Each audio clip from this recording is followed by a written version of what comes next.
12th class. आज आपको पढ़ना है नाइट्रिक अम्ल निर्माण की ओस्टवाल्ट विधि।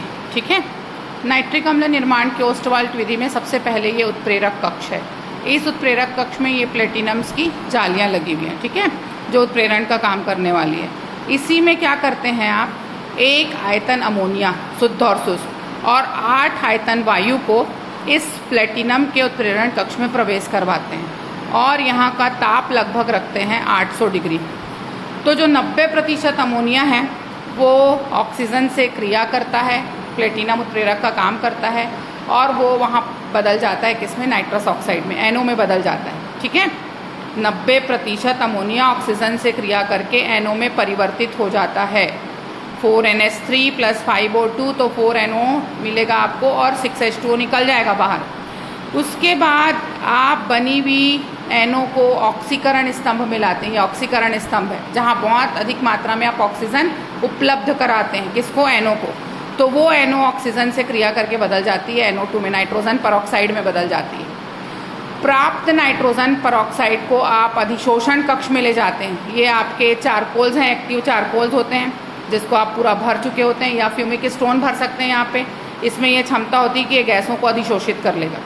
गैसें जो मतलब NO2 है यानी नाइट्रोजन परऑक्साइड है, वो इस फ्यूमिक स्टोन के द्वारा अधिशोषित हो जाती है अधिशोषण स्तंभ में, और ऊपर से आप जल की बौछार करते हैं। ये पूरा वाटर फव्वारे लगे हुए वाटर के, तो ऊपर से आप जल की बौछार करते हैं। जैसे ही जल के संपर्क में NO2 आती है वो HNO3 में बदल जाती है और HNO2 में बदलती, देखिए 2NO2 + H2O gives HNO2 + HNO3। ये आपको नाइट्रिक अम्ल यहाँ मिल जाता है।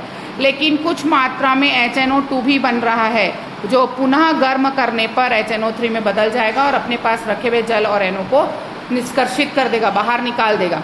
तो इस तरह से आपको HNO3 ओस्टवाल्ट की विधि से प्राप्त हो जाएगा। क्लियर।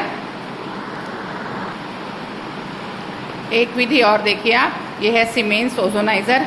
इसमें कांच की 2 नली है जो पीछे जाकर आपस में मिल गई है, यानी सामने के सिरे से 2 भागों में बटी हुई और पीछे ये आपस में कंबाइंड है। इस नली के बीच की दूरी 1/16 इंच रहती है। इसके दोनों तरफ ये टीन का पत्र चढ़ा हुआ है और ये दोनों ही टीन की पत्रों का संबंध आपने प्रेरण कुंडली से कर दिया है। और जैसे ही ये संपर्क हो जाता है आप शुद्ध और शुष्क ऑक्सीजन गैस प्रवाहित करते हैं। शुद्ध और शुष्क ऑक्सीजन गैस प्रवाहित करते ही विद्युत विसर्जन की क्रिया होती है और विद्युत विसर्जन की क्रिया होते ही ओजोन गैस बनती है जो आपको 10 से 15% यहाँ से प्राप्त हो जाती है। लेकिन यही शुद्ध और शुष्क ऑक्सीजन आप 0 डिग्री पर चिंगारी रहित विद्युत विसर्जन से करेंगे, जहाँ बिल्कुल भी स्पार्क उत्पन्न नहीं होगा, तो बनने वाले ओजोन का % बढ़ के 12 से 15% तक रह जाएगा। क्लियर। 12 से 15% तक आपको ओजोन प्राप्त होगा अगर आप चिंगारी रहित ज्वाला से करेंगे, और नॉर्मल करेंगे तो ये होगा। बस ये छोटी सी विधि है, इसको आप याद करिए। ये दोनों विधि को सल्फर के ऑक्सी अम्ल आपको पढ़ने हैं, उसका मैं बता देती हूँ क्या क्या ऑक्सी अम्ल है। उसके बाद आप ये देखिए, सल्फर के ऑक्सी अम्ल आपको पढ़ने हैं। तो सल्फर के ऑक्सी अम्ल में सबसे पहला अम्ल आपको दिख रहा है H2SO3, जिसकी ऑक्सीकरण संख्या +4 है। स्ट्रक्चर आप बिल्कुल सिंपल सा बनाएंगे, ऊपर लोन पेयर इलेक्ट्रॉन दिखाएंगे, यहाँ डबल बॉन्ड दिखाएंगे, यहाँ OH से दिखाएंगे। उसी के बाद है सल्फ्यूरिक अम्ल जो H2SO4 है। एक ही चेंज किया है आपने यहाँ पे, यहाँ ऊपर लोन पेयर था, यहाँ ऊपर ऑक्सीजन लगा दिया, बाकी पूरा स्ट्रक्चर सेम रहा। उसके बाद थायोसल्फ्यूरिक अम्ल है, इसमें भी एक चेंज किया, केवल ऑक्सीजन जहाँ पे था वहाँ सल्फर लगा दिया। इसी तरह से याद करेंगे, जल्दी से याद हो जाएगा। ऑक्सीकरण संख्या +2 होगी और सूत्र होगा H2H2O3। उसके बाद पायरोसल्फ्यूरिक अम्ल है।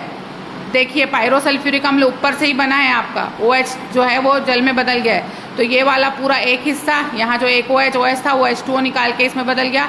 तो सिंपल सा है, 2 सल्फर लेना है, दोनों सल्फर के ऊपर ऑक्सीजन, दोनों सल्फर के एक तरफ एक OH, एक तरफ डबल बॉन्ड से OH, और एक O जो है वो दोनों को मिलाएगा। ये भी सेम है, एक O की जगह बीच में 2 O है। जैसे ही 2 O आएंगे ये पर ऑक्सी सल्फ्यूरिक अम्ल का नाम ले लेगा और इसका नाम मार्शल एसिड भी होता है। इसका सूत्र होगा H2H2O5 +6 है। इस तरह से ये 5 एटलीस्ट सल्फर के ऑक्सी अम्ल आपको याद करने हैं। बुक में 6-7 दिए होंगे, मैं 5 एटलीस्ट आपको याद करा रही हूँ। Okay, thank you.